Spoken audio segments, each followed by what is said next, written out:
కళ్ళల్లో అవతలోడు ఏదైనా పెయిన్ లో ఉండి నా దగ్గరకు వస్తే బాధేస్తుంది. అప్పుడు ఏదైనా కళ్ళెంబడి నీళ్ళు రావచ్చేమో అవతలోడు బాధ చూస్తే.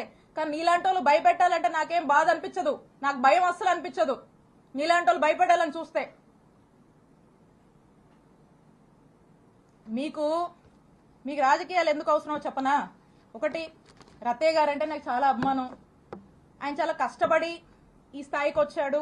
ఎంతో మందికి ఒక విద్యా సంస్థలు పెట్టి ఎంతో మందికి విద్యాబుద్ధులు నేర్పించినటువంటి వ్యక్తిగా ఈ ప్రాంతం ప్రజలు ఆయన్ని గౌరవిస్తారు. నాకు అదే గౌరవం ఉంది. కానీ అన్ఫార్చునేట్లీ ఈరోజు వారి కొడుకు గురించి ఇన్ని నిజాలు ఆయన తప్పు చేశాడు కాబట్టి ఇవన్నీ నేను బయట పెట్టాల్సి వస్తుంది. సో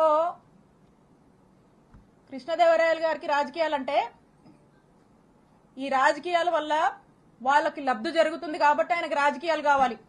కానీ విడుదల రజనీకి అట్లా కాదు.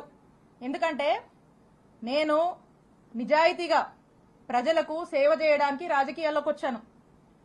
రాజకీయాల వల్ల నా రూపాయి నా ఆస్తులే నేను కోల్పోయాను తప్పితే నేను రాజకీయాల వల్ల ప్రజల వల్ల రాజకీయం వల్ల ఏదో లబ్ధి పొందాలనే ఉద్దేశంతో నేను రాలా. నాకు అవసరం లేదు కూడా, బై గాడ్స్ గ్రేస్. ఎందుకంటే ఒక ల్యాండ్ ఎంచుకోవడము, దాన్ని కార్ చౌకగా దాన్ని ప్రాసెస్ చేసుకోవడము, దాన్ని కొట్టేయడము, ఇది వీళ్ళు అంటే రాజకీయాల వల్ల వీళ్ళ ఆస్తులు పెంచుకోవడానికి వీళ్ళు చేసే పనిది. మాకలా కాదు, మీలాంటి ఉద్దేశాలు మాకు లేవు.